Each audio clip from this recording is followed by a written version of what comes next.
Corona প্রতিরোধে সমন্বয়ের অভাবে একাধিক কমিটি সৃষ্টি হচ্ছে বিশৃঙ্খলা, বলছেন বিশেষজ্ঞরা।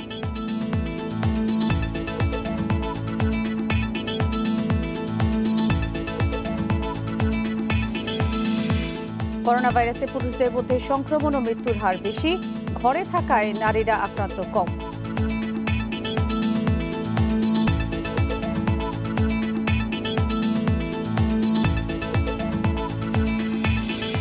দেশের 58 পয়েন্টে নদ নদীর পানি বৃদ্ধি, কয়েক জেলায় বন্যার সতর্কতা, জুনেই পাহাড় ধসের শঙ্কা।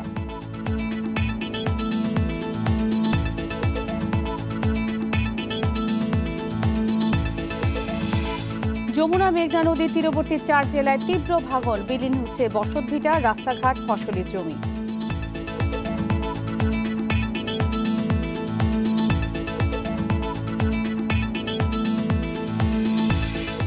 বিশ্বে করোনায় নতুন শনাক্ত 1,37,000 ছাড়ালো, একদিনে প্রাণ গেছে 5,000-এর বেশি মানুষের।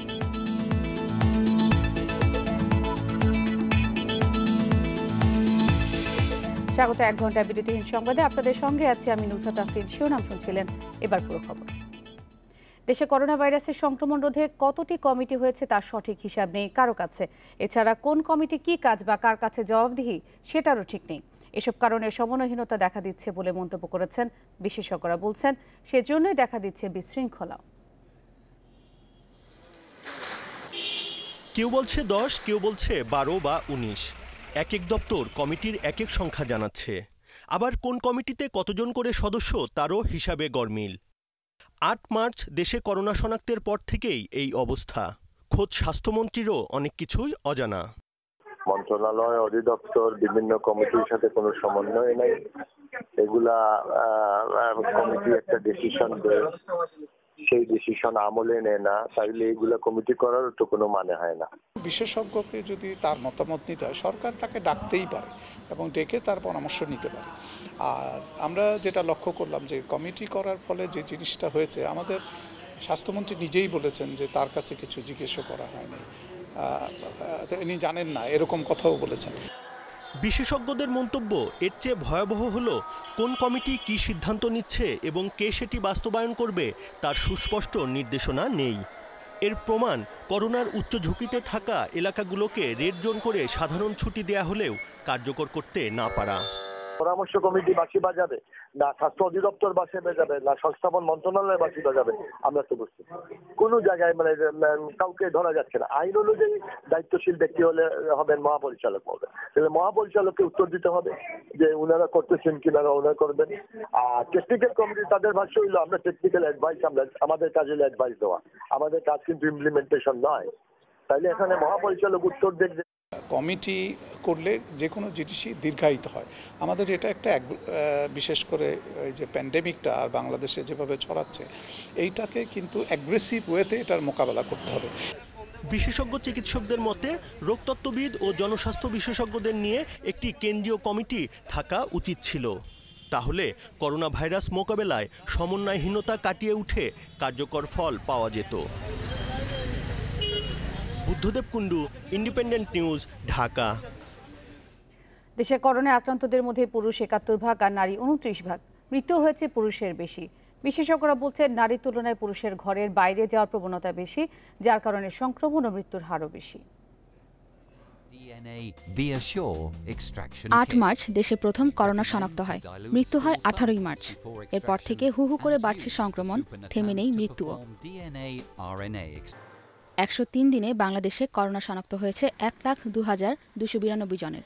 সংক্রমণের সংখ্যায় বিশ্বের 17তম অবস্থানে বাংলাদেশ। লক্ষাধিক করোনায় আক্রান্তদের মধ্যে অধিকাংশই পুরুষ।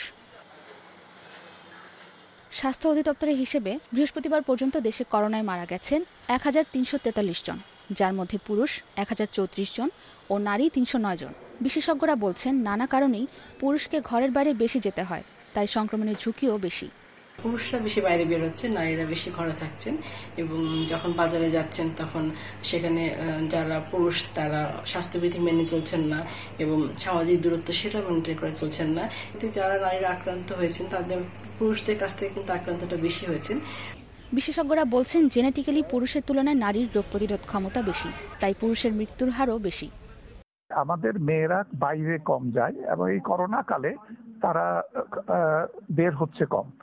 আর আমাদের পুরুষরা তাদেরকে প্রয়োজনে যেমন বেরোতে হচ্ছে, আবার অনেকে এমনিতেও বিনা প্রয়োজনেও তারা বাইরে যায়। সুতরাং তাদের মধ্যে সংক্রমণটা বেশি হচ্ছে পুরুষের ক্ষেত্রে, এবং মেয়েদের ক্ষেত্রে সংক্রমণ কম।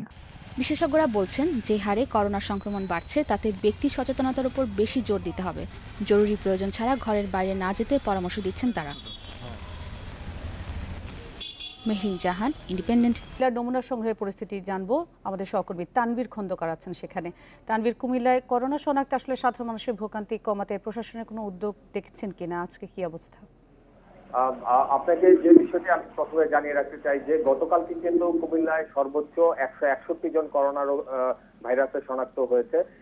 আপনি সেই সংখ্যাটি শুনে বুঝতে পারছেন যে আসলে প্রতিদিন কি পরিমাণ নমুনা সংগ্রহ করা হচ্ছে, এবং সেটি পরীক্ষা করার ফলেই কিন্তু 161 জন করোনা ভাইরাসে শনাক্ত হয়েছে। আমরা জেলা সিভিল সার্জন কার্যালয় থেকে যে তথ্য পেয়েছি যে প্রতিদিন গড়ে 450 মানুষের কাছ থেকে আসলে নমুনা সংগ্রহ করা হচ্ছে, সেটি কিন্তু পাঠানো হচ্ছে নমুনা পরীক্ষার জন্য। কিন্তু কুমিল্লার যে পিসিআর ল্যাব রয়েছে, কুমিল্লা মেডিকেল কলেজ হাসপাতাল, সেখানে কিন্তু শুধুমাত্র 150টি নমুনা পরীক্ষা করে সেটির ফলাফল নেওয়া সম্ভব হচ্ছে। আর এছাড়া মাত্র 80টি ফলাফল আসছে ঢাকা থেকে। তো যে পরিমাণ আসলে ফলাফল নমুনা নেওয়া হচ্ছে এবং তার বিপরীতে যে পরিমাণ ফলাফল দেওয়া হচ্ছে, তার মধ্যে যে তফাৎটি, সেই ক্ষেত্রে কিন্তু বাকি যেগুলো রয়েছে সেগুলো কিন্তু অপেক্ষমান থাকছে। যে কারণে কিন্তু প্রতি সপ্তাহে দেখা যায় যে প্রায় 700 থেকে 1000 নমুনা ফলাফলের জন্য অপেক্ষমান থাকে। তো আমাদেরকে জেলা সিভিল সার্জন কার্যালয় এবং জেলা করোনা প্রতিরোধ কমিটির যে সভাপতি এমপি আকম বাহাউদ্দিন ভাট, তিনি জানিয়েছেন যে কুমিল্লাতে আরো একটি পিসিআর ল্যাব স্থাপন করা হবে। এখন যে 2টি বুথে নমুনা পরীক্ষার জন্য নেওয়া হচ্ছে, সেখানে অতিরিক্ত আরো 2টি বুথ স্থাপন করা যাবে। তাহলে যদি আরো অতিরিক্ত 2টি বুথ এবং একটি পিসিআর ল্যাব স্থাপন করা যায়, তাহলে এই ধরনের নমুনা পরীক্ষার যে একটা অপেক্ষমান তালিকা, সেটি কিন্তু ছোট হয়ে আসবে। আর প্রতিদিন কিন্তু শুধুমাত্র কুমিল্লা সিটি কর্পোরেশন থেকেই নমুনা পরীক্ষার চাহিদা রয়েছে প্রায় 1000 জনেরও বেশি। সেক্ষেত্রে কিন্তু পুরো জেলায় যদি আমরা তথ্য নেই, সেখানে কিন্তু প্রায় প্রতিদিন 2000 থেকে 2500 নমুনাও কিন্তু যদি সংগ্রহ করা হয়, তাও কিন্তু নমুনা পরীক্ষা করে তার ফলাফল দিয়ে করোনা ভাইরাসে শনাক্ত রোগীর সংখ্যা কুলিয়ে ওঠা মুশকিল হবে স্বাস্থ্য বিভাগের জন্য। যে কারণে আসলে বলা যাচ্ছে যে যত তাড়াতাড়ি কুমিল্লাতে আরো একটি পিসিআর ল্যাব স্থাপন করা যাবে এবং দক্ষ আরো জনবল বৃদ্ধি করা যাবে, এবং সাথে সাথে প্রতিটি উপজেলায় একটি করে নমুনা সংগ্রহের বুথ এবং সিটি কর্পোরেশন এলাকায় 2টি নমুনা সংগ্রহের বুথ স্থাপন করা যাবে, তাহলে নমুনা দেওয়ার জন্য যে ধরনের ভোগান্তি আর নমুনার ফলাফল পেতে যে দীর্ঘ সময়ের অপেক্ষা, সেই অপেক্ষাটি ঘুচিয়ে যাবে। আর আরেকটি বিষয় যেটি হচ্ছে যে যখন নমুনা নেওয়া হচ্ছে এবং ফলাফল দেওয়া হচ্ছে, তার মধ্যে যে দীর্ঘ সময় অতিবাহিত হয়, এই সময় কিন্তু অনেকেই আছেন যারা উপসর্গহীন, তারা কিন্তু খোলামেলা ভাবে প্রকাশ্যে ঘোরাফেরা করেন। তাদের মধ্যে কেউ যদি নমুনা পজিটিভও এসে থাকে, তারা কিন্তু পরবর্তীতে জানছেন যে তারা পজিটিভ হওয়া সত্ত্বেও সাধারণ মানুষের সাথে মিশে যাচ্ছেন, এবং করোনা সংক্রমণের যে ঝুঁকি, সেটি কিন্তু দিন দিন বাড়ছে। তো যত তাড়াতাড়ি আসলে নমুনা ফলাফল সংগ্রহ করা হবে এবং তার রিপোর্ট দেওয়া হবে, সেটি কিন্তু আসলে নমুনা সংক্রমণের জন্য ঝুঁকি এড়াতে খুবই উপযুক্ত কারণ হবে বলে মনে করছে সাধারণ মানুষ। তো এই ছিল আমার কাছে কুমিল্লা থেকে সর্বশেষ খবর। তানভীর খন্দকার জানাচ্ছিলেন কুমিল্লা থেকে। ব্যক্তিগত সুরক্ষা নিশ্চিত করে সবাইকে করোনা দুর্যোগ মোকাবেলায় এগিয়ে আসতে হবে বলে মন্তব্য করেছেন প্রধানমন্ত্রী শেখ হাসিনা। বৃহস্পতিবার গণভবন থেকে ভিডিও কনফারেন্সের মাধ্যমে যুদ্ধজাহাজ বা নৌজা সংগ্রামের কমিশনিংয়ের সময় এই মন্তব্য করেন তিনি।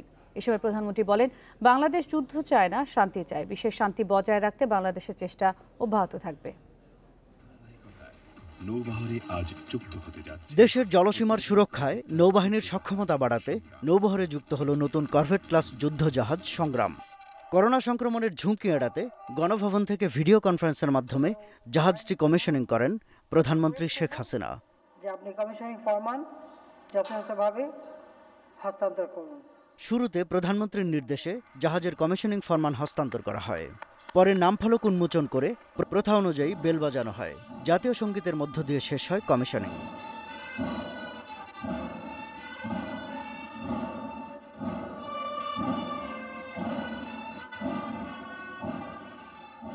কমিশনিংয়ের সময় দেওয়া বক্তব্যে বিশ্বের করোনা পরিস্থিতির কথা উল্লেখ করেন প্রধানমন্ত্রী। সবাইকে স্বাস্থ্যবিধি মেনে সুরক্ষিত থাকার আহ্বান জানান তিনি। আমি শুধু একটু বলবো যে করোনা ভাইরাসের সময় সবাই একটু নিজেকে সুরক্ষিত রাখবেন, পরিবারকে সুরক্ষিত রাখবেন। আমরা চাই এই অবস্থা থেকে মুক্তি পাবো, সারা বিশ্ব মুক্তি পাক, আর আমরাও যেন মুক্তি পাই। এ সময় প্রধানমন্ত্রী বলেন, করোনা থেকে নিশ্চয়ই একদিন মুক্তি মিলবে। আবারও স্বাভাবিক জীবনে ফিরবে দেশ ও বিশ্ব। আমরা শান্তিতে বিশ্বাস করি। কমিশনিং শেষে জাহাজটি আগামী 9 জুলাই জাতিসংঘ শান্তিরক্ষা কার্যক্রমে অংশগ্রহণের লক্ষ্যে লেবাননের উদ্দেশ্যে যাত্রা করবে। নতুন যুদ্ধ জাহাজ দেশের সমুদ্রসীমা পেরিয়ে বিশ্ব শান্তি প্রতিষ্ঠায় বলিষ্ঠ ভূমিকা রাখবে বলে আশা করেন প্রধানমন্ত্রী। আমরা যুদ্ধ চাই না, শান্তি চাই, যা জাতিপিতা আমাদের শিখিয়েছেন। কাজে আমরা সেই নীতি নিয়েই আমরা চলবো যে সকলের সাথে বন্ধুত্ব, কারোর সাথে বৈরিতা নয়। কাজে যেখানে শান্তি প্রতিষ্ঠা দরকার সেখানে আমাদের ক্ষুদ্র প্রচেষ্টা সবসময় অব্যাহত থাকবে। সেই সহযোগিতা আমরা করে যাব। জাতিসংঘ সদস্যভুক্ত দেশ হিসেবে এটা আমাদের কর্তব্য বলে আমরা মনে করি। লেবাননের ভূমধ্যসাগরে মাল্টিন্যাশনাল মেরিটাইম টাস্ক ফোর্সের সদস্য হিসেবে উপমহাদেশের মধ্যে একমাত্র বাংলাদেশের যুদ্ধজাহাজ বিশ্বশান্তির দূত হিসেবে নিয়োজিত রয়েছে। স্বাভাবিক জীবনে ফিরে আসবে। শাহাদাত স্বপন, ইন্ডিপেন্ডেন্ট নিউজ, ঢাকা। 3 জনের করোনা চিকিৎসায় প্রায় 8 লাখ টাকা বিল ধরিয়ে দিয়েছে রাজধানী বনশ্রীর ইয়ামাগাতা ঢাকা ফ্রেন্ডশিপ হাসপাতাল। চিকিৎসক ও ফিজিশিয়ান ফি এবং অক্সিজেন ও খাবার সরবরাহের নামে দেওয়া হয়েছে অস্বাভাবিক বিল। এমনকি নার্সদের পিপির জন্য ধরিয়ে দেওয়া হয় 30,000 টাকার বিল। 5 জুন করোনা উপসর্গ নিয়ে মা বাবা সহ ইয়ামাগাতা হাসপাতালে ভর্তি হন এক চিকিৎসক। 4 দিন আইসিইউতে থাকার পর বাবা মারা যান। 15 তারিখে ওই চিকিৎসক সুস্থ হয়ে ছাড়পত্র নেন, আর তার মা হাসপাতাল ছেড়েছেন 17 তারিখ। এই 12 দিনে তাদের বিল দেওয়া হয় 7,77,000 টাকা। এতে উল্লেখ করা হয় তাদের সেবা দেয়া নার্সদের পিপি বাবদ বিল হয়েছে 30,000 টাকা। যদিও নার্সরা জানান পুরো মাসের জন্য তারা মাত্র 2টি পিপি পেয়েছেন। আমাদেরকে প্রথমে এটা দেওয়া হয়েছিল, পরে আবার সাদা একটা দেখলে না পরে ওটা দিয়েছে। এখন আমরা সাদাটাই পরি, এটাতে বেশি কমফোর্ট ফিল করি। মানে আপনাদের 2টা পিপি দিয়েছে। 2টা পিপি আপনারা ওয়াশ করতেছেন কিভাবে? আমরা যে বাসায় যাই, বাসায় গিয়ে ওয়াশ করে পরে যেগুলো নিয়ে আসি। আপনাদেরকে পিপি দেওয়া হয়েছে কয়টা? 2টা দিচ্ছে, 3টা দিচ্ছে, একটা ইউজ করলাম, ওটা ওই 2টা ইউজ করতে। মানে 2টা ইউজ করা হচ্ছে। প্রতি ঘন্টা অক্সিজেনের সরবরাহের জন্য ধরা হয় 300 টাকা করে। এতে 534 ঘন্টায় বিল 1,60,000 টাকা। আর বিশেষজ্ঞ চিকিৎসক ও ফিজিশিয়ান ফি বাবদ নেওয়া হয়েছে প্রায় 1 লাখ টাকা।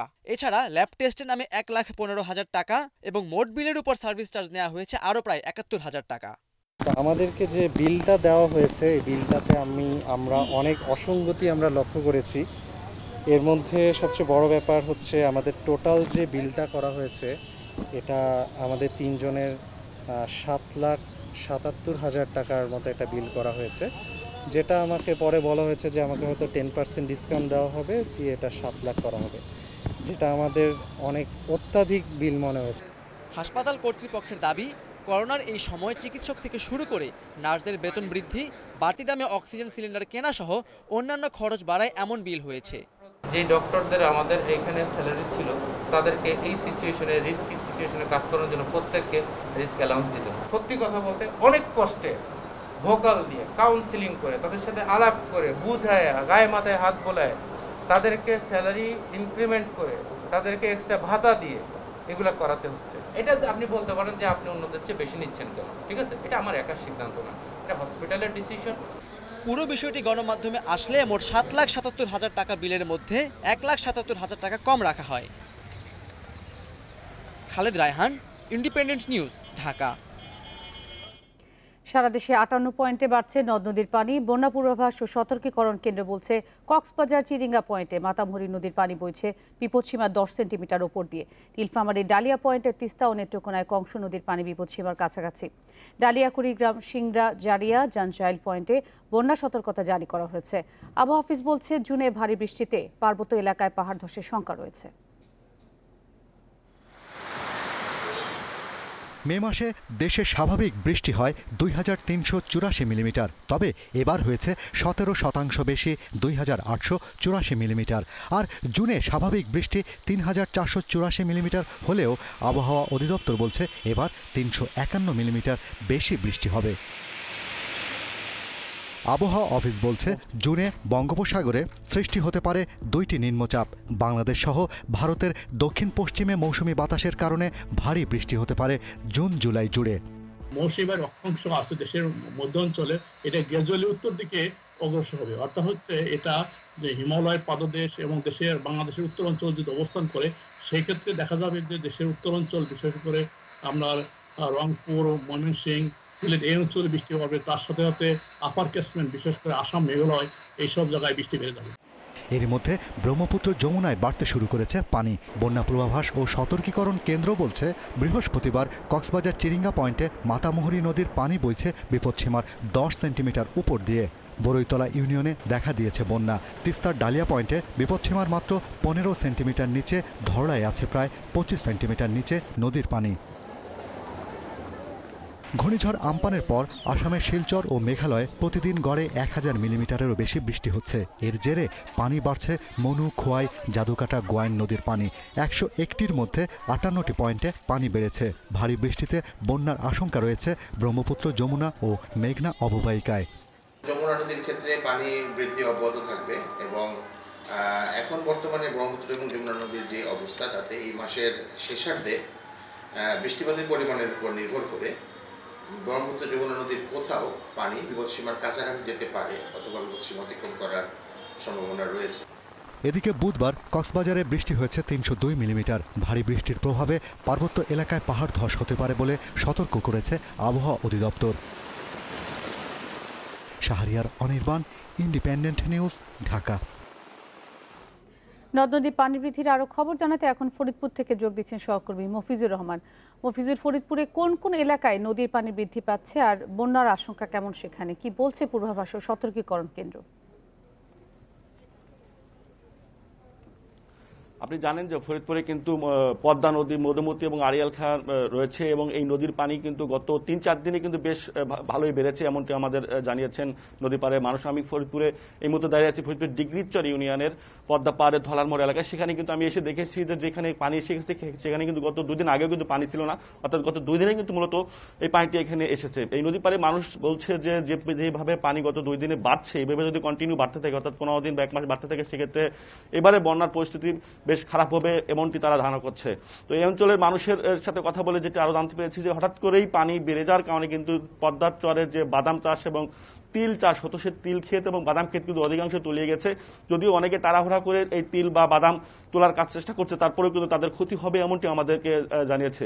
অন্যদিকে পানি বৃদ্ধির কারণে মধুমতির আলফাডাঙ্গা এবং বোয়ালমারীর উপজেলাতে কিন্তু নদী ভাঙন ব্যাপক হারে দেখা দিয়েছে। আলফাডাঙ্গার 3টি ইউনিয়নের বিস্তীর্ণ এলাকা জুড়ে নদী ভাঙছে এবং সেখানে কয়েকটি রাস্তা আংশিক কোনোটা সম্পূর্ণ ভেঙে গেছে এমনটি আমাদের জানিয়েছেন পানি উন্নয়ন বোর্ড। যদিও পানি উন্নয়ন বোর্ড চেষ্টা করছে জিও ব্যাগ বস্তা ফেলে প্রাথমিকভাবে রক্ষা করতে, কিন্তু তারপরেও কিন্তু নদীর ভাঙন কিন্তু থামছে না। তো অন্যদিকে আড়িয়াল খাঁর সদরপুর এবং চরবদর্শন নদে ওই অঞ্চলে কিন্তু ভাঙনের হার শুরু হয়েছে গত কয়েকদিন ধরেই, এমনটি আমরা জানতে পেরেছি। সব মিলে জেলা প্রশাসন নতুন সরকারের সঙ্গে আমরা কথা বলেছি, তিনি যেটি আমাদেরকে জানিয়েছেন যে বন্যার প্রস্তুতি স্বরূপ তারা যেসব অঞ্চলে বন্যা হয়, ফরিদপুরে 13টি ইউনিয়ন মূলত পদ্মা, আড়িয়াল খাঁ এবং মধুমতির এই নদী পারে মানুষগুলোকে ইতিমধ্যেই তারা সতর্কীকরণ মেসেজ দিয়েছে এবং কিভাবে তারা মোকাবেলা করবে সেই ব্যাপারে তাদের প্রস্তুতি নিয়েছে। তো এখন আপনাকে সর্বশেষ বলতে পারি যে পানির বৃদ্ধির হার কিন্তু অনেক বেশি। এই অঞ্চলের মানুষ কিন্তু জীবিকা কৃষি এবং মাছ ধরে জীবিকা নির্বাহ করে। তো এখন কৃষি কিন্তু তার কোনো রকমই কৃষি আবাদের মধ্যে যেতে পারছে না, যে কারণে কিন্তু বাধ্য হয়ে তারা নৌকা নিয়ে ছুটছে মাছ ধরার কাজে এবং মাছ ধরে তাদের জীবিকা পরিচালনা করছে। মফিজুর রহমান জানাচ্ছিলেন ফরিদপুর থেকে। চলে যাচ্ছি পরের খবরে। মেঘনা, যমুনা সহ বিভিন্ন নদী ভাঙনের দিশেহারা নদী তীরের বাসিন্দারা। এরই মধ্যে কুমিল্লা, লক্ষ্মীপুর, জামালপুর ও শেরপুরে বিলীন হয়েছে বসতবাড়ি, রাস্তাঘাট, এমনকি আশ্রয়ণ প্রকল্পের ঘরও। ভাঙন ঠেকাতে পানি উন্নয়ন বোর্ডের দৃশ্যমান পদক্ষেপ নেই, অভিযোগ ভুক্তভোগীদের। কুড়িগ্রামে ধরলা, তিস্তা ও ব্রহ্মপুত্রের পানি বাড়ায় সদর উপজেলা রাজারহাট, উলিপুর, রৌমারী ও নাগেশ্বরীর 17টি এলাকায় ভাঙছে তীর। গত 2 সপ্তাহে এসব এলাকার 200 পরিবার হারিয়েছে বাড়িঘর। নদীতে বিলীন আবাদি জমি, আশ্রয়কেন্দ্র, রাস্তাসহ বিভিন্ন স্থাপনা। পানি উন্নয়ন বোর্ড বলছে ভাঙন প্রবণ 3 এলাকায় তীর রক্ষার কাজ চলছে। বাড়ি আমার একবার না, বাড়ি 10 বার ভাঙছে। এখন জায়গা নেওয়া আমার কোনো ক্যাপাসিটি নাই। বিভিন্ন জায়গাতে এখন নদী ভাঙন দেখা দিয়েছে, যেহেতু পানি অ্যাপ্রপ্টলি বেড়ে গেছে অনেক জায়গাতে। তো আমরা আমাদের যেগুলো পয়েন্ট খুবই জরুরি ভিত্তিতে আমরা ব্যবস্থা নিচ্ছি এবং এটা ব্যবস্থা গ্রহণের জন্য আরও কিছু প্রস্তাবনা ইতিমধ্যে আমরা প্রেরণ করেছি, যেগুলো আমরা পাইব তৎক্ষণাৎ সেই জায়গাগুলোতে আমরা ভাঙন রোধের ব্যবস্থা নিব। লক্ষ্মীপুরে মেঘনার ভাঙনে এরই মধ্যে 96 কিলোমিটার বেড়িবাঁধের 37 কিলোমিটার বিলীন হয়েছে। হুমকির মুখে রামগতি ও কমলনগরের হাজারো বসতবাড়ি। বাঁধ রক্ষা ও ভাঙন ঠেকানোর দাবিতে নানা কর্মসূচি পালন করছেন স্থানীয়রা। জেলা প্রশাসকের আশ্বাস, প্রকল্পের জন্য বরাদ্দ চেয়ে মন্ত্রণালয়ে পাঠানো হয়েছে চিঠি। 2টা প্রকল্প আমাদের ডিপিপি অনুমোদনের অপেক্ষায় আছে। যদি ডিপিপি গুলো অনুমোদন হয় তাহলে 16.5 এবং 15.5 কিলোমিটার দৈর্ঘ্যের ফেরিঘাট আছে, সেটা নির্মাণ করা হবে। জামালপুরের ইসলামপুরে যমুনার ভাঙনে নদীতে হারিয়েছে মুনিয়ারচর আশ্রয়ণ প্রকল্পের বেশিরভাগ ঘর। এই আশ্রয়কেন্দ্রে 75টা ঘর ছিল। কিছু সংখ্যক লোক ঢাকা শহরে এবং অন্যান্য জায়গায় চলে গেছে, আর কিছু সংখ্যক লোক আছে এদের নিঃস্ব অবস্থায় এনারা। যারা এখন আশ্রয়হীন হয়ে যাচ্ছে আমরা তাদেরকে তালিকা করে রাখছি এবং খুব শীঘ্রই আমরা নতুন আরেকটা প্রস্তাব পাঠাবো মন্ত্রণালয়ে, যেন আমরা নতুন করে নদী থেকে অনেক দূরে যেন না ভেঙে যায় এরকম একটা জায়গায় যেন আমরা নতুন করে আরেকটা আশ্রয়ণ প্রকল্প সুন্দরভাবে করে দিতে পারি। শেরপুরে মৃগী নদীর ভাঙনে কালভার্ট ভেঙে তালুকপাড়া গ্রামের 7,000 মানুষ এখন যোগাযোগ বিচ্ছিন্ন। মেহরিন জাহান, ইন্ডিপেন্ডেন্ট নিউজ ডেস্ক। মেঘনা নদীর ভাঙনে লক্ষ্মীপুরে বিলীন হয়েছে বসতি বাড়ি, রাস্তাঘাট সহ বিভিন্ন স্থাপনা। এই বিষয়ে আরও জানাতে সেখান থেকে যোগ দিচ্ছেন সহকর্মী আব্বাস হোসেন। আব্বাস, লক্ষ্মীপুরে আসলে নদ নদী পানি বৃদ্ধির কি পর্যায়ে রয়েছে? ভাঙনের ঝুঁকিতে রয়েছে আসলে কোন কোন এলাকার মানুষ?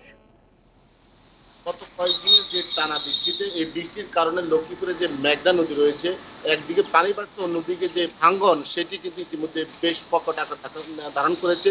লক্ষ্মীপুরের রামগতি, যেমন বড়খেরি, বাংলা বাজার, আসলপাড়া, কমলনগরের লুদুয়া এবং মাতাব্বরহাট, মতিরহাট, সাহেবের হাট এবং লক্ষ্মীপুর সদর উপজেলার যে চরমণি মোহন রয়েছে, এই প্রায় 10টি এলাকা নতুন করে যে ভাঙন, সেটি ভাঙন দেখা দিয়েছে এবং ভাঙন কিন্তু খুব ভয়াবহতা আমরা লক্ষণ করেছি এবং দেখতে পেয়েছি। পাশাপাশি এই ভাঙনের কারণে ইতিমধ্যে প্রায় কয়েক হাজার মানুষ কিন্তু তারা বসতি ভিটা হারিয়ে তারা উন্নত বসবাস করছেন, কিন্তু তারা দিশেহারা। মানে একদিকে বৃষ্টি, অন্যদিকে মেঘনার যে ভয়াবহ ভাঙন, এতে করে তারা আসতে মানবতা জীবন যাপন করছেন এখানকার মানুষ। কিন্তু আমরা এই বিষয়ে কথা বলেছি এখানকার জেলা প্রশাসকের সাথে। তিনি যেটি জানিয়েছেন, ইতিমধ্যে 1780 কোটি টাকা একটি প্রকল্প মন্ত্রণালয়ে পাঠানো হয়েছে, অর্থাৎ দ্বিতীয় পর্যায়ে যে প্রকল্পটি রয়েছে সেই প্রকল্প এটি অনুমোদন পাওয়ার পরে কিন্তু মূলত তারা দ্বিতীয় পর্যায়ের যে কাজ সেটি শুরু করা হবে। কিন্তু এখানে নদী ভাঙন যে প্রতিরোধের জন্য এখানে প্রতিনিয়ত আন্দোলন সংগ্রাম করে যাচ্ছে, মানববন্ধন করে যাচ্ছে। এখানে লক্ষ্মীপুর রামগতি কমল নদী রক্ষা মঞ্চ যে আহ্বায়ক রয়েছেন অ্যাডভোকেট আব্দুল সোলোমান, তিনি যেটি জানিয়েছেন, আসলে তারা প্রতিনিয়ত কিন্তু ভাঙন প্রতিরোধে আন্দোলন সংগ্রাম করছে, কোনো কিছুতে কাজ আসছে না। যদি এই বর্ষা এখনো পুরোপুরি শুরু হয় নাই, কিন্তু বর্ষা শুরু না হলেও কিন্তু যেভাবে ভাঙন দেখা দিয়েছে, যদি এখনো দ্বিতীয় পর্যায়ের কাজ শুরু না করা হয় তাহলে আসলে কোনোভাবে এই যে নতুন করে যে ভাঙন সেটি কিন্তু কোনোভাবে রক্ষা করা যাবে না। পাশাপাশি যে মাতাব্বরনগর হাটের যে এলাকা যে নদী তীররক্ষা বাঁধ রয়েছে সেটি কিন্তু অনেক অংশ ভেঙে গেছে, দক্ষিণ পাশে যে অংশটি রয়েছে সেটি ভেঙে গেছে, আর বাকি যে অংশ রয়েছে সেটিও ভাঙনের মুখে।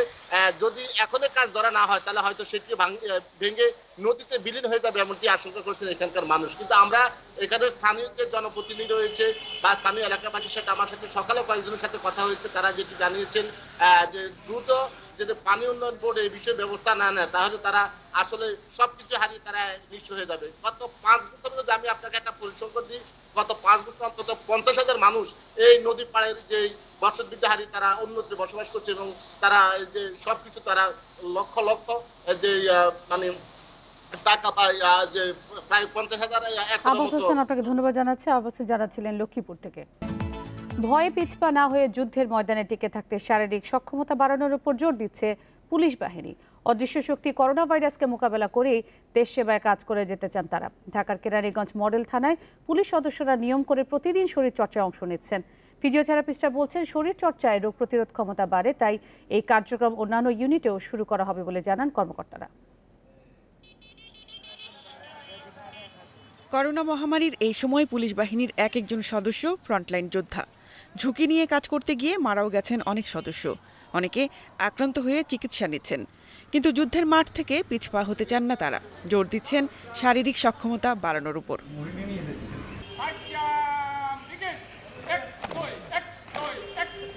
কেরানীগঞ্জ মডেল থানার পুলিশ সদস্যরা শারীরিকভাবে ফিট থাকতে প্রতি রাতে এভাবেই প্রায় ঘণ্টাব্যাপী শরীরচর্চায় অংশ নেন। সামাজিক দূরত্ব মেনে মে মাস থেকেই শরীরচর্চার এই অভ্যাস শুরু করেন তারা। উদ্দেশ্য একটি, যে এই ডিউটির পাশাপাশি আমাদের পুলিশ সদস্যদের রোগ প্রতিরোধ ক্ষমতা এবং সক্ষমতা যাতে বৃদ্ধি পায়, এই জন্য আমরা এই আয়োজন করেছি। একটি আমাদের নিয়মিত রুটিন হিসাবে এটা চলমান থাকবে। এই প্যান্ডেমিক সিচুয়েশনে আপনার শরীর ও মনকে ভালো রাখার জন্য শরীরচর্চা বা ব্যায়াম করতে হবে। এটা আপনার উচ্চ রক্তচাপ কমাতে, ওজন নিয়ন্ত্রণ রাখতে এবং হার্টের অসুখ, প্যারালাইসিস, টাইপ 2 ডায়াবেটিক্স ও বিভিন্ন ধরনের ক্যান্সারের ঝুঁকি কমাতে সাহায্য করবে। আর এই সমস্ত রোগ করোনার ঝুঁকি বাড়ায়। এই কার্যক্রম পর্যায়ক্রমে জেলা পুলিশ লাইন্সেও করার পরিকল্পনা রয়েছে বলে জানান ঢাকা জেলা দক্ষিণের অতিরিক্ত পুলিশ সুপার মাসুম আহমেদ। যেখানে অনেক বেশি ফোর্স থাকে সেখানে আমরা চালু করার শীঘ্রই চিন্তা করতেছি। যেখানে তাদের দায়িত্বের চাপটা একটু কম সেখানে আমরা এটা শুরু করতে যাচ্ছি, কারণ থানাগুলোতে এমনিতেই অফিসার ফোর্সটা এখন ওভারবার্ডেন। তাদের দায়িত্ব এবং তাদের যে ইয়াটা সেটা সমন্বয় রেখে আমরা চিন্তা করতেছি আর কি, যাতে তাদের উপর এটা ইয়া না হয়। কেরানীগঞ্জ মডেল থানায় এখন পর্যন্ত 42 পুলিশ সদস্য করোনায় আক্রান্ত হয়েছেন। সবাই চিকিৎসা নিয়ে সুস্থ হয়ে আবারও যোগ দিয়েছেন কাজে। Independent news desk. করোনা পরিস্থিতিতে রপ্তানির চেয়ে দেশের বাজারে মনোযোগী হওয়ায় পরামর্শ দিয়েছেন প্রধানমন্ত্রী উপদেষ্টা সালমান এফ রহমান। বাজেট পরবর্তী ভার্চুয়াল আলোচনায় তিনি এই পরামর্শ দেন। এ সময় তিনি স্থানীয় উদ্যোক্তাদের স্বার্থ রক্ষায় গুরুত্ব দেন। ব্যবসায়ীদের সংগঠন metropolitan chamber of commerce and industries, MCCI ও বেসরকারি গবেষণা প্রতিষ্ঠান পলিসি রিসার্চ ইনস্টিটিউট পিআরআই আলোচনার আয়োজন করে। এতে প্রধানমন্ত্রী বেসরকারি শিল্প ও বিনিয়োগ উপদেষ্টা বলেন, প্রস্তাবিত বাজেটে স্থানীয় উদ্যোক্তারা সবচেয়ে বেশি ক্ষতিগ্রস্ত হয়েছে, যেটা আলোচনার মাধ্যমে দ্রুত সমাধান করা দরকার। তিনি আরো বলেন, সবাই আলাদাভাবে দাবি না জানিয়ে এফবিসিসিআই ও অর্থ মন্ত্রণালয়ের আলোচনায় সমাধান বের করা সম্ভব।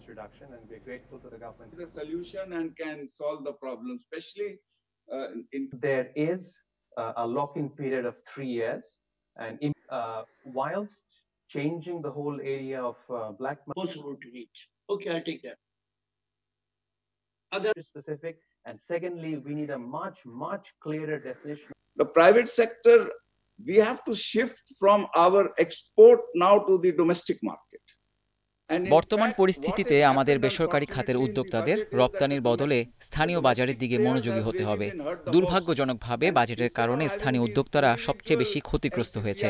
এমসিসিআই, বিজিএমইএ, চট্টগ্রাম চেম্বার সহ নানা সংগঠন আলাদাভাবে তাদের দাবি না জানিয়ে অর্থমন্ত্রী, এনবিআর চেয়ারম্যান, আর্থিক প্রতিষ্ঠানের সচিব সহ সংশ্লিষ্ট সকলের সঙ্গে বসে আলোচনার মাধ্যমে সমাধান করতে হবে। এক্ষেত্রে সামগ্রিক বিষয় না গিয়ে বেসরকারি উদ্যোক্তাদের জন্য কি দরকার তাতে গুরুত্ব দেওয়া প্রয়োজন। Articulated properly, I think, rather than I would say that we should now concentrate more on what needs to be done for the private sector than on the macro budget. Netflix, Amazon prime, হইচই সহ বিভিন্ন online streaming site থেকে সেবা গ্রহণকারীদের বিলের বিপরীতে এখন থেকে 15% হারে মূল্য সংযোজন কর দিতে হবে। এরই মধ্যে ক্রেডিট কার্ড গ্রাহকদের বিষয়টি জানানোর কাজ শুরু হয়েছে। এ খাত থেকে বড় অঙ্কের রাজস্ব আদায় আশাবাদী এনবিআর।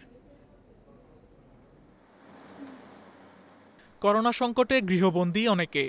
সময় কাটাতে জনপ্রিয় হয়ে উঠেছে নেটফ্লিক্স, অ্যামাজন প্রাইম, হইচই, গুগল মিটের মতো অনলাইন স্ট্রিমিং সেবা। এসব সাইটের বিলের বিপরীতে 15% কর দেওয়ার নিয়ম থাকলেও সুনির্দিষ্ট নির্দেশনার অভাবে এতদিন আদায় করা হয়নি রাজস্ব। কর আদায়ের বিষয়ে নির্দেশনা দিতে সম্প্রতি বাংলাদেশ ব্যাংককে চিঠি দেয় জাতীয় রাজস্ব বোর্ড। এগুলো সবই কিন্তু পেইড সার্ভিস, এগুলোর এগেনস্টে পেমেন্ট যাচ্ছে বিদেশে এবং এই সার্ভিসগুলো সবই ভ্যাটেবল সার্ভিস। তা আমরা সেই জন্য বাংলাদেশ ব্যাংকের কাছে একটা চিঠি দিয়েছি যাতে বাংলাদেশ ব্যাংক এই সার্ভিসগুলির উপরে ভিএটিটা মানে আমাদের প্রাপ্তি এনশিওর করে। নির্দেশনা পেয়ে এরই মধ্যে স্ট্রিমিং অনলাইনগুলোর তালিকা তৈরি করেছে বাণিজ্যিক ব্যাংকগুলো। ক্রেডিট কার্ড গ্রাহকদের এসএমএস এবং ইমেইলের মাধ্যমে কর আদায়ের বিষয়টি জানানো হচ্ছে। সব রকম অনলাইন স্ট্রিমিং সার্ভিস যেমন নেটফ্লিক্স ও এই জাতীয় সার্ভিসের মাসিক বিল পরিশোধের উপর ভ্যাট বা মূল্য সংযোজন কর কর্তন করতে হবে, যার বর্তমান মাত্রা 15%। আমরা আমাদের সকল গ্রাহক যারা এই ধরনের সেবা গ্রহণ করেন তাদের এসএমএস এবং ইমেইলের মাধ্যমে এ ব্যাপারে অবহিত করেছি। দেশে অনলাইন সেবার চাহিদা বাড়তে থাকায় এখাত থেকে বড় অঙ্কের রাজস্ব অর্জন করা সম্ভব বলে মনে করছে রাজস্ব board. Shamim Ahmed, independent news, Dhaka. এবার করের খড়গ পড়তে যাচ্ছে বেসরকারি খাতের কর্মীদের পেনশন গ্র্যাচুইটিতে। স্বচ্ছতা আনতে প্রস্তাবিত বাজেটে পেনশন গ্র্যাচুইটি ফান্ডে জাতীয় রাজস্ব বোর্ড এনবিআর এর অনুমোদন দেওয়া বাধ্যতামূলক করা হয়েছে। আর অনুমোদন না থাকলে কর দিতে হবে কর্মীকে। এনবিআর এর এমন সিদ্ধান্তের কড়া সমালোচনা করে বিশ্লেষকরা বলছেন প্রতিষ্ঠানের দায় চাপানো হচ্ছে কর্মীর ঘাড়ে। প্রস্তাবিত বাজেটের অর্থ বিলের ৫১ দফায় বলা হয়েছে, কোনো কর্মী অনুমোদিত ফান্ড থেকে ২.৫ কোটি টাকা পর্যন্ত গ্র্যাচুইটি পেলে তাকে কোনো কর দিতে হবে না। তবে যে ব্যাংক হিসেবে গ্র্যাচুইটির টাকা রাখা হয়, এনবিআর থেকে তার অনুমোদন নিতে হবে সংশ্লিষ্ট প্রতিষ্ঠানকে। পাশাপাশি বার্ষিক রিটার্নে তহবিলের লেনদেন আলাদা করে দেখাতে হবে। তা না হলে গ্র্যাচুইটির টাকার ওপরে ২৫% কর দিতে হবে কর্মীকে। একইভাবে পেনশনের ক্ষেত্রেও তহবিলের অনুমোদন নিতে হবে, না হলে পেনশনের টাকার ওপর কর বসবে। এসব তহবিল পরিচালনা করে থাকে মালিকপক্ষ। অভিযোগ আছে অনেক সময় প্রতিষ্ঠানের মালিকেরা টাকা তুলে ভিন্ন খাতে খরচ করেন, এতে তহবিলের স্বচ্ছতা থাকে না। তাই অনুমোদন নেওয়া বাধ্যতামূলক করেছে এনবিআর। পেনশন গ্র্যাচুইটি ফান্ডের টাকাটা হচ্ছে সবসময় কর মুক্ত থাকে। তা কর মুক্ত থাকতে গেলে পর এই পেনশন গ্র্যাচুইটি ফান্ডের যে অ্যাকাউন্টটা খোলা হবে, যে অ্যাকাউন্টে রাখা হবে, এইটা এনবিআর এর অনুমোদন নিতে হবে। এটা আইনে কিন্তু আগে থেকে আছে। তো দেখা যাচ্ছে যে অনেক প্রতিষ্ঠান এইটা করে না, তারা টাকা আলাদা করে রেখে দিচ্ছে এবং ইনকাম ট্যাক্স রিটার্নেও ঠিক মতন শো করতেছে না। সেইটাকে ঠিক করার জন্য হয়তো এবার একটু বেশি করে বলেছে। বিশ্লেষকেরা বলছেন, সরকারের এই সিদ্ধান্তে বেশি বিপাকে পড়বেন যারা গত ১ বছরে পেনশন গ্র্যাচুইটি তুলেছেন তারা। প্রতিষ্ঠানের ফান্ডের অনুমোদন না থাকলে কর দিতে হবে তাদের। এ সিদ্ধান্তকে অযৌক্তিক ও বৈষম্যমূলক বলছেন বিশ্লেষকেরা। তাদের অভিযোগ, পেনশন ও গ্র্যাচুইটি ফান্ড গঠন করা হয় শ্রম আইনের আওতায়, সেখানে অনুমোদন নেয়ার বিধান নেই। প্রাইভেট সেক্টরের লোকজনের জন্য এটাকে ট্যাক্সের আওতায় আনে, এটা খুবই অন্যায় এবং এটা অযৌক্তিক কাজ হবে। এটা ন্যায় নীতি পরিপন্থী একটা পজিশন। আমি মনে করি এটা প্রত্যাহার করা উচিত, করে পূর্বতন যেই ধারা আছে সেভাবেই ট্যাক্স কালেকশন করা উচিত। এখানে বলে নেওয়া ভালো, যদি কোনো লোক আইনের কোনো ব্যত্যয় বা অ্যাবিউজ করে, তার জন্য অন্যরকম পরিবর্তন বলছে, তারা আরো পরিবর্তন আনতে পারে। এনবিআর এর কর্মকর্তারা জানান, পেনশন বা গ্র্যাচুইটি তহবিলে এনবিআর এর অনুমোদন থাকলে একদিকে কর ছাড় পাবেন কর্মীরা, অন্যদিকে তহবিল পরিচালনায় বাড়বে নজরদারি। তবে এ বিষয়ে আনুষ্ঠানিকভাবে কথা বলতে রাজি হননি তারা। Ruhul Amin, independent news, Dhaka. ছুটির দিনে রাজধানীর কাঁচা বাজারের খবর নিয়ে বিস্তারিত জানাতে এই মুহূর্তে আমাদের সাথে যোগ দিচ্ছেন মোহাম্মদপুর থেকে সহকর্মী শামীম আহমেদ। শামীম, কাঁচা বাজারের পরিস্থিতি কেমন দেখছেন আর নিত্যপণ্যের দাম বা সরবরাহ নিয়ে বিস্তারিত জানান। আমি এই মুহূর্তে যে বাজারটিতে আছি সেটি হচ্ছে মোহাম্মদপুরের যে কৃষি মার্কেট রয়েছে সেই বাজারটিতে। বাজারে এসে আমরা সার্বিক পর্যবেক্ষণে যেটি দেখেছি যে বেলা বাড়ার সাথে সাথে কিন্তু এখানে ক্রেতাদের সংখ্যা কিন্তু বাড়ছে। তবে সকাল থেকে কিন্তু আমরা বিভিন্ন যে পাইকারি আড়তগুলো রয়েছিল সেখানে কিন্তু ক্রেতাদের বেশ একটা ভাটা লক্ষ্য করা গেছে। এতে করে কিন্তু বিক্রেতাদের মধ্যে বেশ কিছুটা হতাশা দেখতে পেয়েছি আমরা। এছাড়া বাজারের সার্বিক দ্রব্যমূল্যের দাম যদি বলি, এখানে কিন্তু বেগুনের যে কেজি সেটি কিন্তু প্রায় 50 টাকা কেজিতে বিক্রি করা হচ্ছে, টমেটো 50 থেকে 60 টাকা কেজিতে বিক্রি করা হচ্ছে। এছাড়া কাঁচামরিচের কেজি হচ্ছে 50 টাকা কেজি, লেবু হালি প্রতি বিক্রি করা হচ্ছে 30 থেকে 35 টাকা হালিতে। এছাড়া চালের বাজার ঘুরে দেখা গেছে যে চালের বাজারে গত সপ্তাহে যে দামটা কিছুটা বাড়তি ছিল সেটি কিন্তু এখন স্থিতিশীল অবস্থায় রয়েছে, অর্থাৎ দাম কিন্তু তেমনটা বাড়েনি। আমি যদি চালের বাজারের দাম বলি, মিনিকেট চাল কেজি প্রতি 50 থেকে 52 টাকা কেজিতে বিক্রি করা হচ্ছে, অর্থাৎ বস্তা প্রতি 2500 থেকে 2600 টাকা কেজি বস্তা বিক্রি করা হচ্ছে। এছাড়া আটাশ চাল 43 থেকে 44 টাকা কেজিতে বিক্রি করা হচ্ছে। তো বাজারের সার্বিক পরিস্থিতি পর্যবেক্ষণে যেটি দেখা গেছে যে বাজারে পণ্যের সরবরাহ যথেষ্ট ভালো রয়েছে। তবে ক্রেতা শুরুর দিকে ক্রেতা কিছুটা ভাটা থাকলেও কিন্তু বেলা বাড়ার সাথে সাথে বাজারে ক্রেতা সমাগম লক্ষ্য করা গেছে। আপনাকে ধন্যবাদ জানাচ্ছি। শামীম আহমেদ জানাচ্ছিলেন মোহাম্মদপুর বাজার থেকে। বিশ্বজুড়ে করোনায় গত 24 ঘন্টায় প্রাণ গেছে 5000-এর বেশি মানুষের। এই সময়ের মধ্যে নতুন শনাক্ত 1,37,000। এ নিয়ে করোনায় মোট মৃত্যু 4,55,000 ছাড়ালো, আর মোট আক্রান্ত 85,67,000-এর বেশি। বৃহস্পতিবার সবচেয়ে বেশি প্রাণহানি হয়েছে ব্রাজিলে, মারা গেছে 1204 জন। অন্যদিকে সর্বাধিক 27,000 নতুন করোনা শনাক্ত হয়েছে যুক্তরাষ্ট্রে। তবে দেশটিতে মৃত্যু কিছুটা কমেছে, একদিনে মারা গেছে 741 জন। এদিকে সোমবার থেকে নিউ ইয়র্কের নিষেধাজ্ঞা শিথিলের দ্বিতীয় ধাপ কার্যকর হতে যাচ্ছে বলে জানিয়েছে সেখানকার সিটি মেয়র। কানাডায় আক্রান্তের সংখ্যা 1 লাখ ছাড়িয়েছে। মধ্যপ্রাচ্যের দেশ কুয়েতের সংক্রমণ কমায় 21 জুন থেকে কারফিউর সময় সন্ধ্যা 7টা থেকে ভোর 5টা পর্যন্ত করা হচ্ছে। দক্ষিণ এশিয়া ভারতে একদিনে মারা গেছে 342 জন। গত একদিনে নতুন আক্রান্ত 13,800-রও বেশি।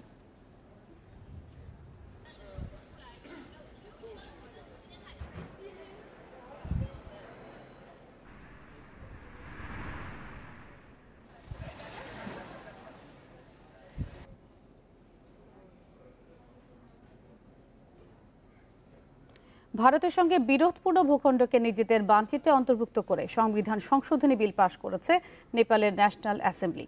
বৃহস্পতিবার নিরঙ্কুশ ভোটে পার্লামেন্টের উচ্চকক্ষে পাশ হয় বিলটি। এতে লিপু লেক, কালাপানি ও নিমপিয়া ধুয়ারা নিজেদের অংশ দাবি করছে নেপাল। লাদাখে চীন ভারত উত্তেজনার মধ্যে এই পদক্ষেপ নিল নেপাল। গত 8 মার্চ চীনের তিব্বত অঞ্চলের সীমান্তবর্তী লিপু লেক পাসের সঙ্গে উত্তরাখণ্ড রাজ্যকে সংযোগকারী 80 কিলোমিটার দীর্ঘ একটি সড়ক উদ্বোধন করে ভারত। এরপর গত মে মাসে সংশোধিত নতুন মানচিত্র প্রকাশ করে নেপাল। এ নিয়ে দিল্লি আপত্তি জানালেও এই 3টি এলাকা অন্তর্ভুক্ত করে নিজেদের মানচিত্রে সংযোজনের পদক্ষেপ নেয় নেপাল।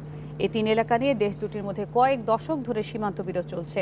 উচ্চকক্ষে পাশের পর এখন রাষ্ট্রপতির অনুমোদনের মাধ্যমে আইনে পরিণত হবে। এর আগে শনিবার পার্লামেন্টের নিম্নকক্ষে পাশ হয় বিলটি।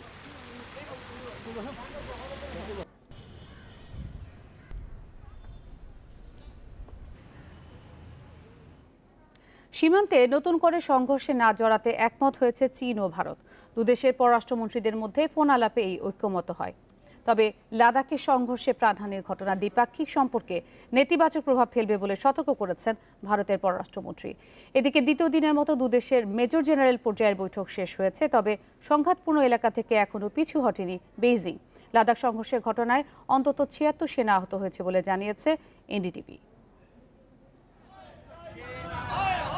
ভারতীয় সেনা নিহতের ঘটনায় চীন বিরোধী বিক্ষোভ হয়েছে জম্মু কাশ্মীর ও নয়াদিল্লি সহ বিভিন্ন শহরে।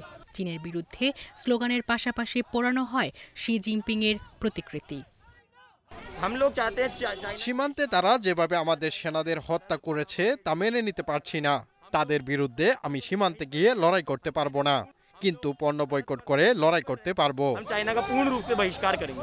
ভারতের করোনা পরিস্থিতি পর্যালোচনায় বুধবার মুখ্যমন্ত্রীদের সঙ্গে বৈঠক করেন প্রধানমন্ত্রী নরেন্দ্র মোদী। এর আগে লাদাখে শহীদ সেনাদের শ্রদ্ধা জানিয়ে নীরবতা পালন করা হয়। मैं देश को भरोसा दिलाना चाहता हूं, हमारे जवानों का बलिदान व्यर्थ नहीं जाएगा। আমাদের সেনাদের বলিদান ব্যর্থ হবে না। আমরা শান্তি চাই, তবে উস্কানি দিলে এর সমুচিত জবাব আমরা দিতে জানি।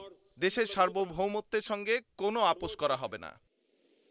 और इसकी रक्षा करने से हमें कोई भी रोक नहीं सकता। এদিকে ভারতের সঙ্গে নতুন করে সংঘর্ষে জড়াতে চায় না বলে জানিয়েছে চীন। আলোচনার মাধ্যমে সংকট নিরসনে আগ্রহী তারা। সংঘর্ষের ঘটনার পর চীন ভারত উত্তেজনা নিরসনে একমত হয়েছে। কূটনৈতিক ও সামরিক আলোচনার মাধ্যমে সীমান্ত এলাকায় শান্তি বজায় রাখা সম্ভব। বর্তমানে সীমান্ত পরিস্থিতি স্থিতিশীল ও নিয়ন্ত্রণে আছে। ভারতের দাবি, সোমবার লাদাখের গালওয়ান উপত্যকায় সংঘর্ষে তাদের 3 সেনার মৃত্যু হয়। পরে মারা যায় গুরুতর আহত আরও 17 জন। এই ঘটনায় উদ্বেগ জানিয়ে দুপক্ষকেই শান্ত থাকার আহ্বান জানিয়েছে জাতিসংঘ ও যুক্তরাষ্ট্র। সায়রা খান, ইন্ডিপেন্ডেন্ট নিউজ। এই ছিল বিরতিহীন সংবাদে। ইন্ডিপেন্ডেন্ট টেলিভিশনের সব খবর আরও বিস্তারিত জানতে চোখ রাখুন ফেসবুক, ইউটিউব ও টুইটারে। ধন্যবাদ সবাইকে।